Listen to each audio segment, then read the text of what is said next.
Di tengah gemerlap kota metropolitan yang tak pernah berhenti bergerak, Rizky, seorang pemuda berusia 20 tahun, mewarisi kekayaan dan kedudukan dari keluarganya yang berpengaruh. Namun, kehidupannya yang nyaman di antara gemerlap gedung pencakar langit dan sukses karirnya tidak mampu menyembunyikan kegelisahan dan ketidakpuasannya yang tumbuh secara perlahan. Rizky, dengan pikirannya yang dipenuhi pertanyaan dan keinginan untuk menemukan makna yang sejati, memutuskan untuk melakukan perjalanan yang tak terduga ke desa terpencil. Mengabaikan segala kenyamanan yang selama ini menjadi bagian dari hidupnya, ia mencari jawaban di tempat-tempat yang jauh dari sorot lampu neon dan kebisingan kendaraan. Sampai di desa yang sunyi namun penuh kedamaian, Rizky disambut oleh panorama alam yang menakjubkan. Aroma tanah yang subur dan hamparan sawah yang hijau menyentuh hatinya dengan keindahan yang tak tergambarkan. Disinilah ia bertemu dengan Pak Tono, seorang petani bijaksana yang dengan senyum ramahnya memberi sambutan yang hangat. Pak Tono menjadi mentor yang tak terduga bagi Rizky, membimbingnya melewati kehidupan pedesaan yang jauh berbeda dari gaya hidupnya di kota. Membajak sawah, merawat ternak, dan terlibat dalam kegiatan sehari-hari desa membuka mata Rizky terhadap ketergantungan manusia pada alam dan pentingnya kesederhanaan. Tidak hanya itu, Rizky juga terlibat dalam kehidupan sosial masyarakat desa.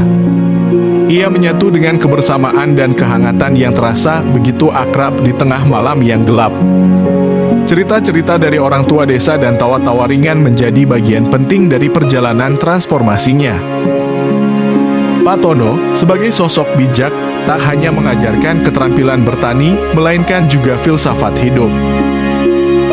Kebahagiaan sejati bukanlah milik mereka yang memiliki segalanya, tetapi milik mereka yang bisa bersyukur dengan apa yang mereka miliki, kata Pak Tono.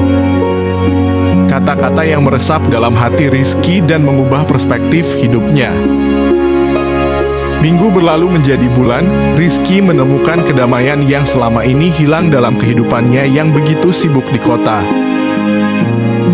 Pulang ke kota dengan hati yang ringan dan pikiran yang jernih, Rizky membawa koper penuh kenangan berharga dan pelajaran hidup yang tak ternilai.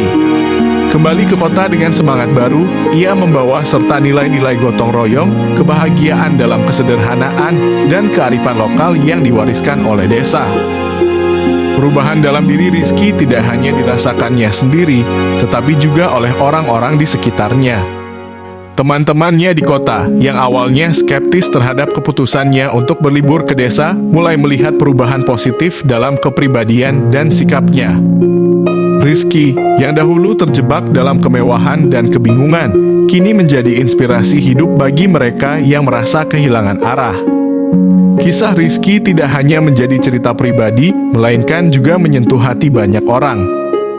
Pemuda kota yang awalnya mencari jawaban dalam kegelisahan hidupnya, menemukan hikmah dan kedamaian dalam desa terpencil. Kisahnya bukan hanya tentang perjalanan fisik ke desa, melainkan perjalanan mendalam ke dalam diri sendiri untuk menemukan esensi sejati dari kehidupan.